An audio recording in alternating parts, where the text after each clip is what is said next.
Hi everyone, Stepan here. Today I'm going to continue the English series with the Anti-Grünfeld systems for white.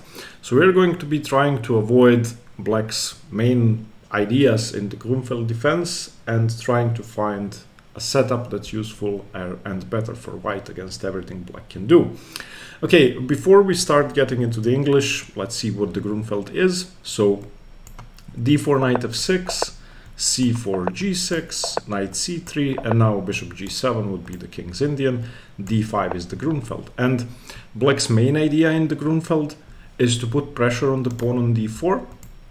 So in the main lines with takes, and e4 and takes, there's going to be bishop g7 and c5 and knight c6 and the queen is on d4. So black's Grünfeld ideas are to give white the center, which seems nice but is actually very tender and fragile, and then black smashes through the center and wins. That's the idea. White's idea is white queens the d-pawn because white has a great center. So 1d4 allows that. When we play the English, the first thing we can notice is that there is no target on d4 black can put pressure on. So we can delay playing d4, or we can simply not play d4 at all, so that the Grünfeld player doesn't know what to do. Okay, there are many ways to get into the position I would like to show you. There are many transpositions which are available, so that's what we are going to go through first. Our main battleground is going to be black playing the move knight f6 on move 1. However, black can also start with the move knight to g6. So we basically have to examine the two moves which are a part of the Grünfeld setup. The third move is d5, but playing d5 on move 1 wouldn't be possible for black because we would just take it and enter the Anglo-Scandinavian. You can see that in the previous chapter. So basically, we have to know what to do against g6 and knight f6. Okay, let's have a brief look at g6, and I'm going to go through one of the variations, one of black's defenses in great detail in part 2 of this video. Before I start, I should mention that you can find the PGN with all the variations and all of my comments on my Patreon page. There is a link in the description below. You can use that for easier navigation. And also, if you haven't seen the introduction to the English, you should. It should make things a bit clearer before you get into this. So against pawn to g6, we are going to go with e4. It's of course possible to play moves like g3 or knight c3 and hope to enter our types of positions later on. However, the direct way to punish black for not preventing e4 is to prevent e4. Now here we come to the point that's extremely interesting. In order to play the English opening, and this is my conclusion after having spent months studying the English, going through all available books on the English. In order to play the English well, you have to be very well versed in d4 openings and in e4 openings. So why d4 openings? Well, if you want to find an anti-Grünfeld system, you have to know what's good about the Grünfeld. So you have to understand d4 openings. And why e4 openings? Well, in many English positions, for example, on 1c4, e5, you're playing the reverse Sicilian, so that's an e4 opening. In this case, you've just given black the option to transpose to the Sicilian again, and if black plays c5, that's going to be the Cochrane Sicilian. And playing the English, my conclusion is that you have to be an extremely well-rounded player who understands a million different pawn structures. So finally, I've concluded that if you take on the English as your main repertoire, that should be the quickest way to improve your understanding, simply because you're going to be playing e4, c4, d4, and knight f3 openings. So you're going to be playing everything, whereas d4 players are going to play one type of positions, and d4 players are going to be playing another type of positions. Okay, let's get back into it. So against g6, we play e4 simply preventing the move d5, and now the Grünfeld isn't possible. There are two main options. One option for black is to play bishop to g7, and this we are going to look at in the video on anti-King's Indian systems. So once we play e4 and they go bishop to g7, we now have two options. One of them is to play d4 and just go into the mainline King's Indian stuff, which we are going to be avoiding. And the other one is we go knight c3 and we play a kind of Botvinnik system, which is actually going to be a Sicilian defense. So again, we are going to be focusing on this in the video on the King's Indian, but let me give you a brief idea. So d6, g3, we want to play the Botvinnik, so bishop on g2, knights on e2 and c3, pawn on d3. c5, bishop g2, knight c6, and you can see that black is playing a Sicilian defense, and white is playing a sort of Marozzi bind with a bishop on g2. So after knight g2, e6, castles, knight g2, e7, d3, castles. This is a Sicilian against which white is playing the Botvinnik system. Okay, let me show you how we can reach that from the Sicilian, which is a way more popular way to enter this. So white starts e4, c5, and c4. This is the Cochrane Sicilian, or the Staunton-Cochrane variation of the Sicilian. And now knight f6, knight c3, knight c6 I think is the most popular, g3, g6, d3, bishop g7. We are in the same position. This is the same position. So if black plays bishop to g7 against e4, you have two options. Either the mainline King's Indian with d4, or a Botvinnik system against the Sicilian defense, or if you want to call it the Staunton-Cochrane Sicilian, you can. Okay. Now let's go back. The other option black has is to enter this position, which is called the Adorjan defense. And the Adorjan defense is interesting, and it's going to be quite forcing. We're going to look at that in part 2 of this video. White is going to continue d4, where normal Grünfeld ideas simply don't work anymore. d5 can never be played, so it's safe to go d4. And now after knight f6, the theory starts, so we're going to be looking at that. However, the main battleground in our anti-Grünfeld systems is going to be after the move knight to f6. And it is possible to start with both knight c3 and g3, but we are going to be aiming for the same types of positions. And let's say we start knight to c3. d5 is the Anglo-Grünfeld, or Grünfeld, or however you want to pronounce it. Now, black has several different options on move 2.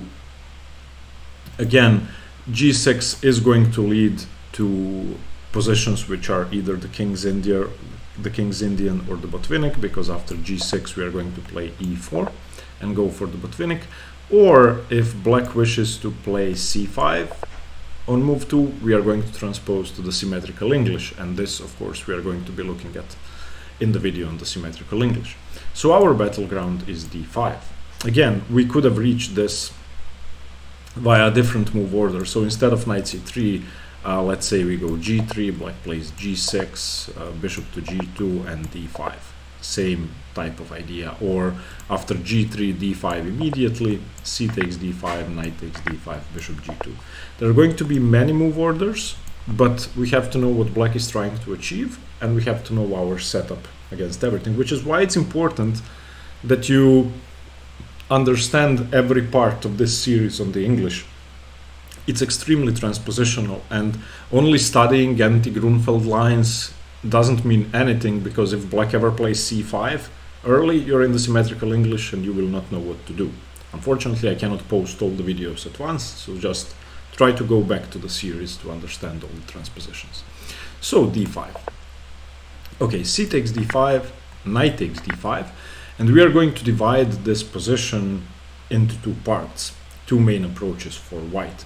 One approach is going to be playing with g3, which is going to most often lead to Sicilian positions similar to the reverse dragon, okay, because we have a bishop on g2 and we're often going to have a pawn on d3. So reverse dragon for white, where if black plays the move e5, then it's the normal reverse dragon. It's going to be similar to chapters we cover in the reverse Sicilian video. However, black doesn't have to play e5, so there are many independent lines. And the second approach is playing knight to f3 on move 4. This is going to be our second type of position, which is again going to lead to different lines. Now, let's start with the Adorjan defense. So black playing g6, that's going to be the independent part of this video, and that's a much easier variation to study in my opinion. So c4, g6, e4. Okay, and they play e5. Now, as I said, we play d4 because there is no more way to punish white with the regular Grünfeld, and black is going to continue knight to f6. Now, I know that knight f6 may seem weird, but it's the main move. If you take on e5 now, you cannot hope for an advantage, in my opinion. After knight takes e4, bishop to d3, knight c5 should be quite good for black. And you have to give up the bishop pair. You don't want to move your bishop again. But after something like knight f3, d6, probably bishop c2 or bishop e2 are the main moves. And let's say knight c6 here. I don't think white has anything, simply because this pawn on e5 is gone and it sort of justifies the bishop on g7. Black has equal development and no advantage to white. So against knight f6, we're going to continue knight f3. And there are many lines we can look at here. The main moves are e takes d4 and bishop b4. It is, however, possible to take the pawn on e4, but that will lead to positions very similar to the modern attack in the Petrov or in the Russian defense, where there's a defended knight on e4 and we put pressure on it with bishop to d3. So if knight e4 is played, then simply bishop to d3, and at some point black now has to play either d5 or f5. So bishop b4 check, and the way to punish this is to actually go king f1. And white should have a very pleasant advantage. The engine says more than +1.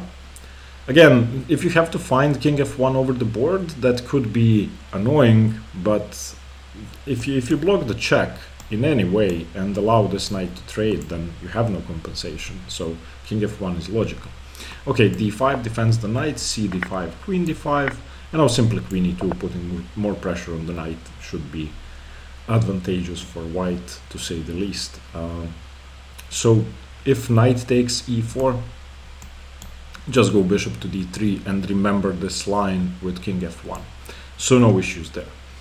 If black starts with bishop b4 check, then we do block with the bishop because there is no knight on e4. And now bishop takes, queen takes. We want the knight on c3, and after knight e4, queen e3. And if you go d5 now, same type of position, it's just that our king hasn't been misplaced. Takes, queen takes, bishop d3. So black will usually continue with f5, and we take on e5. And playable position for both sides. I think the black king is extremely exposed. And long term, that's going to be one of the main features of this position. And if I have to choose, I would like to be white. However, this knight does look very good on e4. Okay, and finally, the move you are actually going to be seeing in the Adorjan defense is e takes d4. That's the best move. And now we need to punish black for taking, and we play e5. Okay, knight e4, same sort of thing. Queen takes d4, bishop b4 check, and knight b to d2. It is possible to play the move king d1 instead of knight b to d2. That's the modern way of playing, a move that has been seen for the first time, I think 5 or 6 years ago. And against king to d1, white's idea is of course not to allow black to trade off the knight, in any way, black needs to go f5, and after e takes f6, knight takes f6, white claims to have an advantage after the move bishop h6 or queen h4. And I think that's true. I mean, this king is definitely less safe than the king on d1. So after something like knight c6, queen e3 check, king f7, both kings have been misplaced. And now white's idea is to actually try and harass this bishop with the move c5. And black has to react, because if black doesn't do anything, then a3, b4. So that's the idea behind king to d1. You prevent the black king from castling, and then you try to, well, since this bishop hasn't been exchanged, and since this knight retreated, try to put pressure on the bishop. So d5 is the main answer. Now playing a3 doesn't really work in this position. Let me actually see the evaluation. The evaluation is +1 for white, and on a3 I think just rook e8 is good enough. So you just grab the pawn and c takes d6, and now you can get in bishop c4 check, or knight g5 check, or bishop b5. There are many options. So king to d1 against this bishop b4 check is the modern way of playing. I think it's very interesting, especially if black doesn't know it.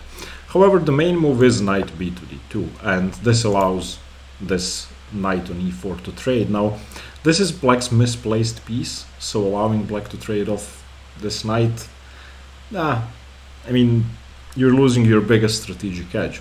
Okay, so knight takes d2, bishop takes d2, and after knight c6, something like queen f4, I think should be pretty equal.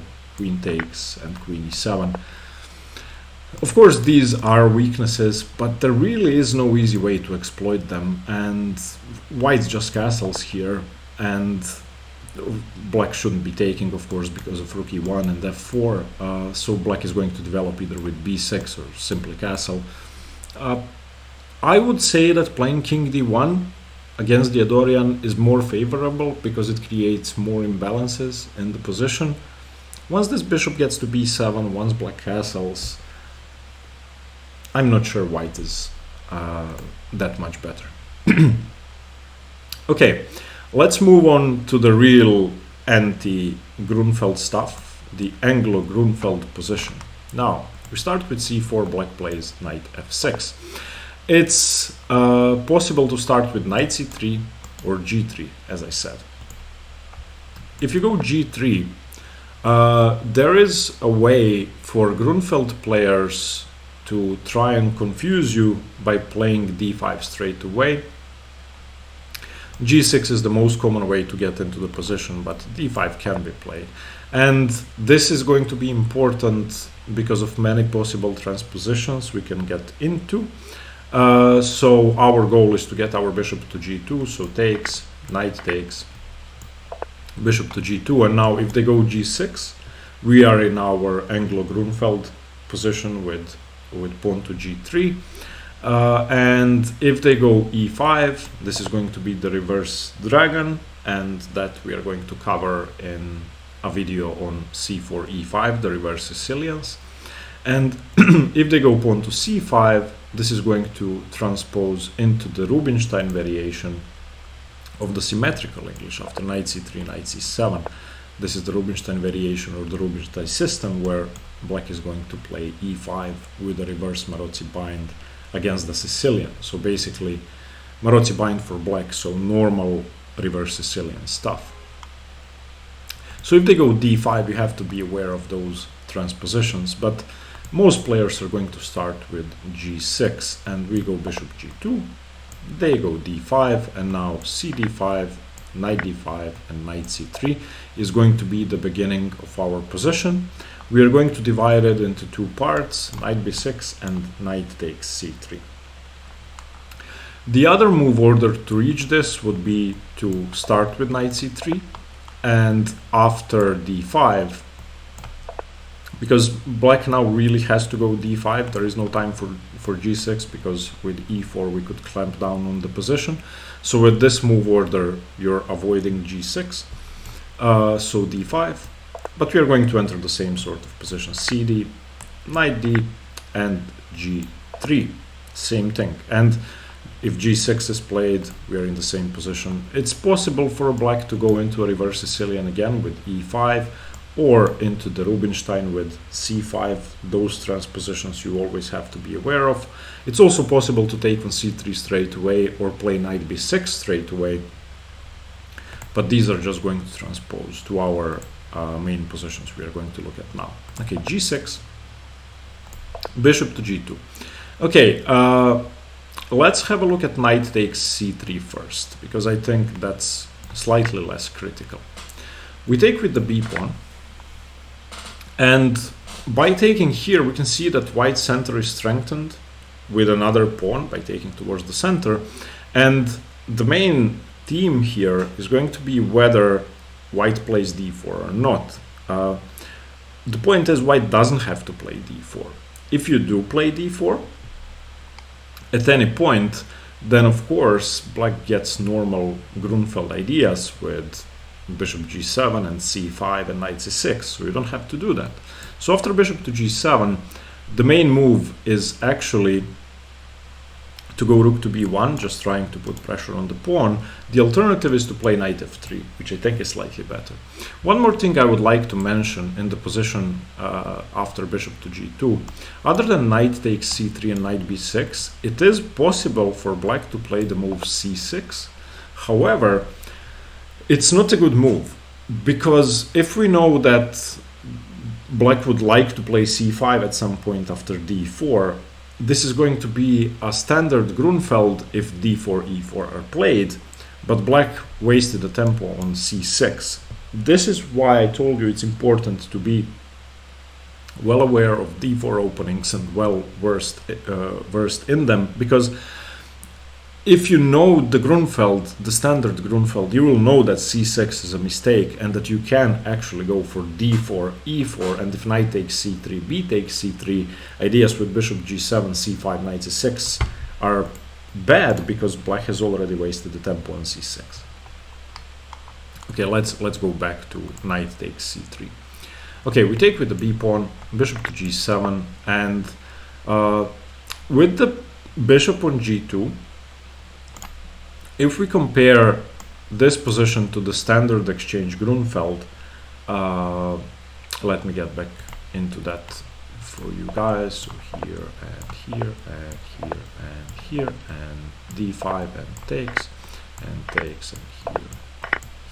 Okay, the bishop on g2 in our position is way more useful than the actual Grünfeld bishop in the exchange variation, because it's putting pressure on this queen side, and it's often, well, black wants to play c5 and knight c6, but if we have a bishop on g2, that means that we can either double black's pawns or put pressure on the rook down the diagonal. So there are many advantages to playing this way, even if we do transpose to the main lines later on. So after b takes, you can see that if we do enter the same type of position, our bishop is much better than it would be on f1. Okay, bishop to g7. Now, rook b1, as I said, is the main line. And the idea behind rook b1 is simply to use the semi-open file and put pressure on b7.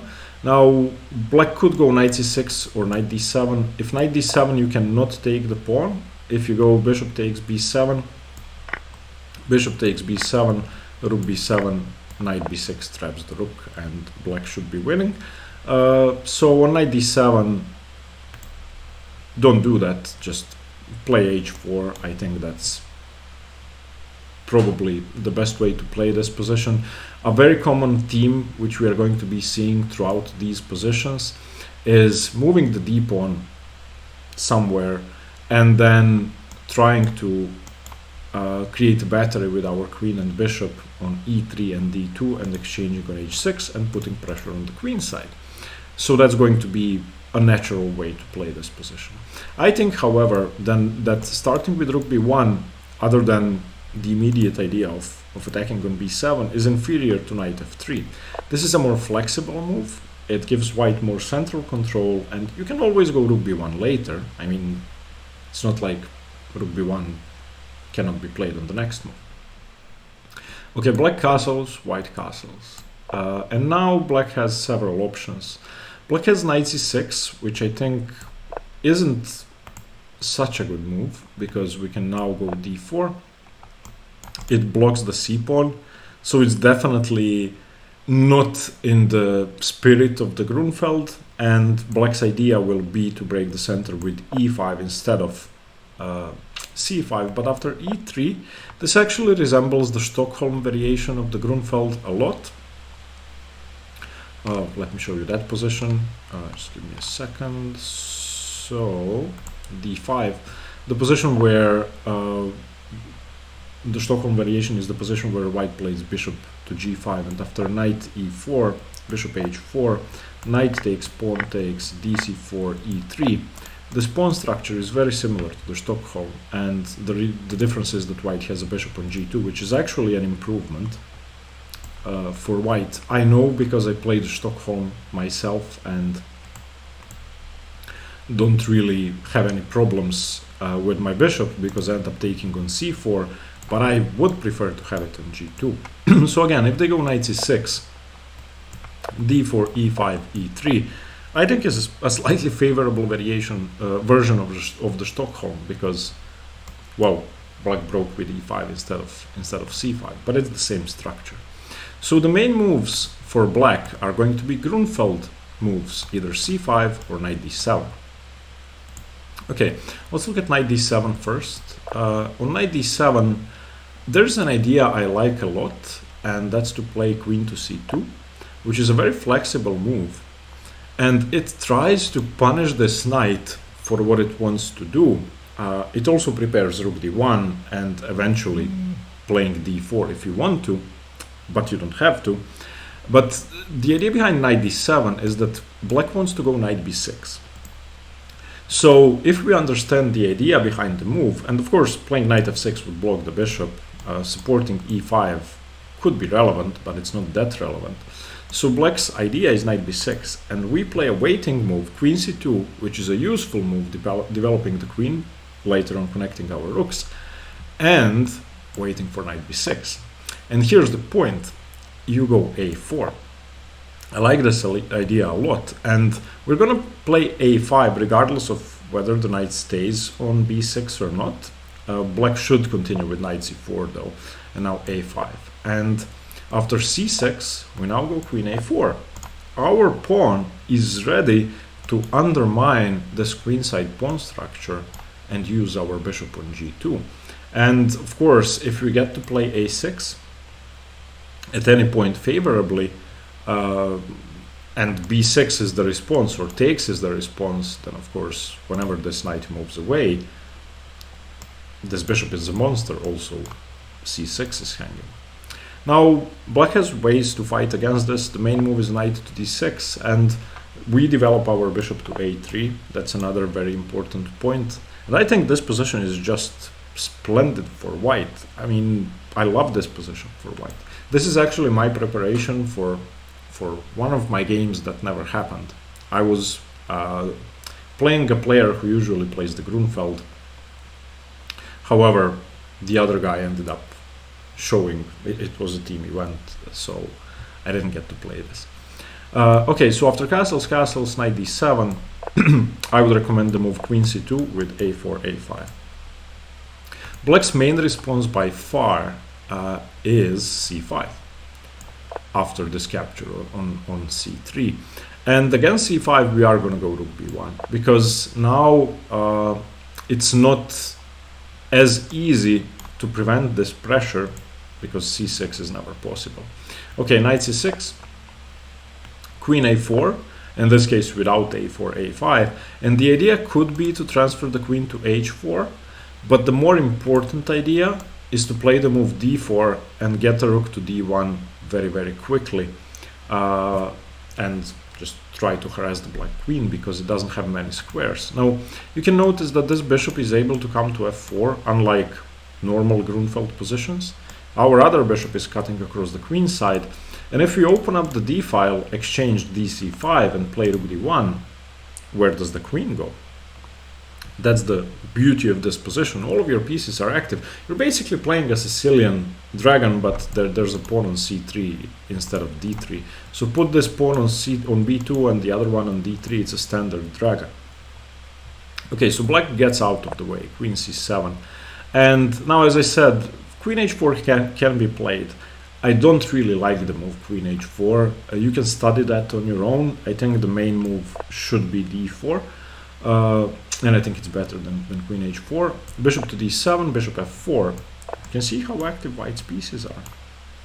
The queen drops back to c8, and now we open up the c file, and our rooks are coming to d1. Again, my goal with this series is to give you simple positions which are easy to learn and which you don't have to know a ton of theory, but you have to understand where your pieces go, what your plans are, and you have to understand what to do in the middle game. So, in this case, getting the rooks to the d file seems perfectly natural and easy to do. Okay, so that's what happens on knight takes c3. Now, the more thematic positions start after knight b6. I believe these are more resilient, and with this, we are going to go into the reverse dragon with pawn to d3. And this is identical to the Sicilian dragon, and our plan is, okay, get the rook to the c file, put pressure on the queen side, use this bishop to put pressure on the queen side, get the other bishop to e3 to put pressure on the queen side, play queen d2 to exchange the defensive piece on g7, and start a minority attack. This is very, very standard. If you've ever played the Sicilian dragon with black, that's the plan. I mean, it's what you do here. And the plan is so easy to implement that you don't even have to know any theory. So if they take on c3, we're going to play bc3. If they retreat to b6, we just try to break open the black queen side, destroy them on the queen side, and have an easy position. Now, if black wants any sort of central control, that part is very important. Black will have to play e5, in which case this bishop is blocked. Also, second point, if we exchange the bishop, the dark squares around the king are extremely weak. So our plan of bishop e3 and queen d2 and bishop h6 is going to be a standard way to start an attack as an alternative to queenside pressure. Okay, so let's look at some actual theory. Bishop to g7, bishop to e3, standard.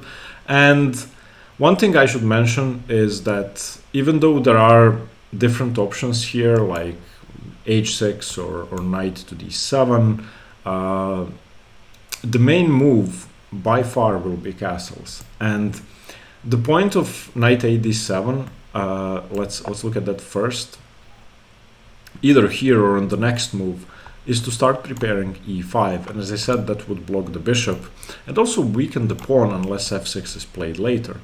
The idea behind h6 here is to get castled and quickly be able to play king to h7 if possible.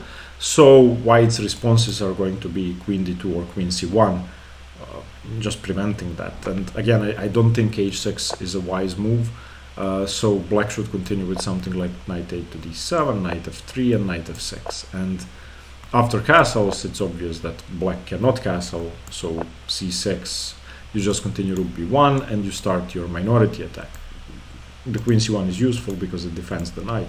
So h6 I don't really understand, and I wouldn't recommend it for black, because as soon as white plays queen c1, you're never going to castle. And of course, if white doesn't punish it, then h6 is useful because it prevents this bishop exchange. But other than that, I mean, on the highest level, I don't get why people play h6. If somebody can help me out with that, go ahead. Okay, so castles is the main move. One other sideline is knight c6, and here I would like you to listen to my advice and do something very counterintuitive, and that's bishop takes knight. This pawn structure is so bad that giving up your light squared bishop is more than justified. Something like queen d2, aiming to exchange black's strong bishop, and I think white has to be better. I would love to play this. So if they play knight c6, you just take it. Now this position is of course playable for black. People play either h6 or h5. If h5, you just continue knight f3, and after something like bishop to g4, you continue either knight g5, excuse me, or continue developing with rook c1. So if they go knight c6 immediately, just snap that knight off. Okay, so the main move is going to be castles, and we go queen d2. Normal, standard. And now there's knight c6, there's e5, there's rook e8, there's knight a to d7. There are many moves from here. I don't want to bore you with too much theory. I'm going to show you the basics of each move, or the basic ideas for white. So if they go knight c6, again, we take it. Okay, simple. Whenever they go knight c6, we just take. And if we already have a queen on d2, bishop h6 immediately. Now, in this particular position, black is in time to play c5 and c4, but the pawn structure is still bad. Okay, so c5, black wants to get rid of the double pawn, bishop takes, king takes, knight f3, bishop to b7, queen e3. We have to get away from this and also defend our knight in the future, so queen e3, c4, and rook d1, preventing at least an easy cd3 and threatening dc3. So black is going to play something like queen to d6. I think, again, these positions where knight c6 is played are easy to play for white. You're playing for a structural advantage. Eventually you're going to castle, and you're going to double your rooks on the d file, or have your rooks on c1 and d1, and try to put pressure on these two squares. I would argue that this knight is misplaced, and as is often the case when there's a knight on b6, of course a4, a5 ideas come to mind. So knight c6, I think, shouldn't be a problem for white. Knight c6 is the most common played move, and white scores more than 60%. So that's something. Okay, if e5 is played, we go for the same plan, except now that black has wasted time on e5, we keep our queenside pressure, and we exchange the bishops, and we start playing with h4, h5. I think this is scary. You don't have an immediate attack because you don't have that many pieces in play, but the eventual knight f3, knight g5 is definitely an option, and white's king is definitely safer than black's king. You can also continue knight h3. So again, you have plans to put pressure on the queen side, but against e5, personally, I think this is the way to go. And most people, as black, play f6 at some point, maybe here. They also play c6 at some point, maybe here. The idea is to control g5 and to blunt this bishop. So it's not like black is going to roll over and die, but should be more pleasant for white. Okay, and if rook e8 is played, this is even slower, I think, than e5. So we do the same thing. We just go bishop h6. Now, rook e8, of course, aims to keep the bishop, so they go bishop h8. That's the point of rook e8, supporting e5 and preventing the exchange of bishops. But after bishop h8, just h4 again. I think this is a perfectly reasonable plan. Something like knight to d7, h5, knight f6. You just take on g6 and continue developing with knight f3. Of course, if this is taken, you don't really mind the exchange at any point. If something like knight g4 gets played, you don't mind the exchange because it wastes too much time, but you can also just retreat to f4 or to g5. Now, visually, it's very obvious that black's king isn't safe, and if we ever get in something like bishop g5, rook takes h8 after queenside castles, or even if we castle queenside, go rook h2, rook h1, there could be mating ideas in this position. So, to be honest, playing rook e8 doesn't seem wise. If you're not like 2700 and you cannot calculate everything perfectly, I think that gives white more than enough practical chances. And then finally, knight to d7 is flexible and I think the best move. Black aims to play e5, and If they go e5, no pressure on the white queen side, this bishop has been blunted, and we again go for the bishop trade anyway. At some point they are going to go e5, but we trade the bishops in any case. So knight f6, knight f3, rook e8, and this position should be familiar to you after castles, e5. We've seen this type of position many times, and White's main plan should be to simply put pressure on the queen side. King side attacks are always possible. I mean, black has dark squared weaknesses, but personally I think you have a higher success rate on the queen side, or chances of success, because of this misplaced knight on b6. And if c6 is ever played, then we get a normal Carlsbad type of weakness where b5 undermines the pawn. So a normal minority attack is definitely sensible, and c6 is going to have to be played, because if we play rook c1, either rook, then at some point c7 will have to be defended or moved. So these positions with pawn to g3 I think are superior to what we are going to have a look at in the next chapter, where white in this position plays the move knight f3. Now, of course, those two types of positions are very, very different, and with g3 white is playing reverse dragon positions in most cases, or if black transposes to something else, white is playing the Fianchetto English systems against whatever, the symmetrical, the reverse Sicilian, or whatever else. And with knight f3 we are delaying that, and usually after a move like e4 we are going to transpose into an e4 opening, or a more common e4 opening. Okay, so again, against knight f3, same as after g3, black has the option to transpose into a symmetrical English. This we have to be aware of. Like if c5, g3 or e3 are the symmetrical English, depends on what you would like to play with white. So g6 is in the spirit of the Grünfeld. Okay, now there are several moves. If you play g3, you are going to transpose to the g3 systems eventually, because in most 4 g3 systems white plays knight f3 eventually. So if you play g3, this chapter is irrelevant, you can just look at the previous one. So g3 we're not going to look at. We're going to have a look at several moves. Queen a4 is the main move.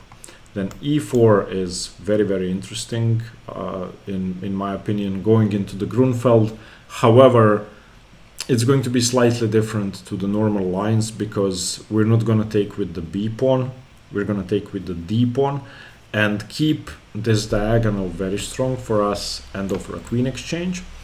And we are also going to have a look at queen b3, which I don't like, and h4, which I like a lot. So in my opinion, g3 on move 4 is better for white long term.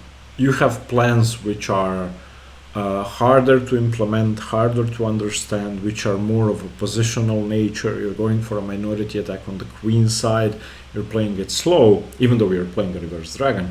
And knight f3 can give you some immediate attacking chances. So I would say if you're higher rated, g3 should be better for your chess, and if you're lower rated, knight f3 is going to give you better results, because if you play opponents your own strength, you may just confuse them and you might have a stronger attack that way. Okay, let's actually start with pawn to h4, because this is the move I like the most. Again, this is a new move. It has only been played since, I want to say 2014-15. So it's a new idea, of course, influenced by AlphaZero and all the artificial intelligence influence on chess. Bishop g7, and we go h5. And black can play knight c6 or take on c3 or play c5. Knight c6 is definitely the most common move. And now g3 is a move, h6 is a move, d4 is a move, e4 is also a move. I like the move d4 the most. It seems to be in the spirit of the position to keep this threat on the board and not execute it immediately. The only time I think we should go h6 is when bishop g4 is played, which is going to be played at some point. Now h6, bishop f6. And after something like e3, this is such a long-term advantage for white. If you don't lose this pawn, all endgames for black are going to be very scary. Also, if this bishop ever disappears, your attack should be overwhelming. So I like the idea of developing the bishop to c4. You can also play bishop e2, and then at some point going a3, b4, bishop b2, playing for e4, and playing to exchange the dark squared bishop along the diagonal. So for example, queen c2 with bishop b2, e4, d5, where black is forced to take on b2, bishop b2, queen b2, and you're threatening mate on g7, which then provokes either e5 or f6, which are further weaknesses you can target. And if f6 is ever played, then coming to the 7th rank could be deadly. So h4, h5, h6 is an attacking idea which is quite new, but if black doesn't know how to deal with it, it could be scary. Okay, now queen b3, I don't really want to waste time on. I don't like queen b3. It prevents the development of this bishop, but black has the move knight b6, and after d4, bishop g7, bishop f4, bishop e6, I don't like this misplacement of the white queen. The idea is to stay on a3, put pressure along this diagonal, and get the rooks to the center quickly. Again, I'm not a big fan. If you want to study this, you can study this. Some books cover this line. So yeah, you can have a look at that. Now, e4 is interesting because, as I said, we don't go into the mainline Grünfeld. If we take with the b pawn, then it's a normal Grünfeld after bishop g7 and d4. Very, very standard exchange Grünfeld. Instead, we take with the d pawn. And now black has to exchange queens, so takes. And after something like f6, which I think is the best move because it guards these two squares and prevents e5, and black wants to play e5, and bishop e3 and e5 and knight d2, trying to go bishop c4. This is going to resemble many endgame lines in the Pirts and other openings, the Old Indian, for example, where the queens have been traded off, one king has been misplaced and is going to sit, in this case, on c2. And it should be very close to equal, but I kind of like white's chances, because white's dark squared bishop is better than black's dark squared bishop. That's the only advantage here, in my opinion. So your bishop is going to go to c4, and you're going to try to keep these two pieces on the board. Of course, king c2 challenging the d file. The knight never has these two squares. So if you feel like playing the endgame in this position, you can go e4, and that forces an endgame. I think if you're playing somebody much higher rated, getting them into this is a good idea, because retreating the knight is obviously a waste of time. And when you take with the d pawn, no Grünfeld, endgame instead. Okay, finally, let's have a look at the idea of playing queen a4, queen h4.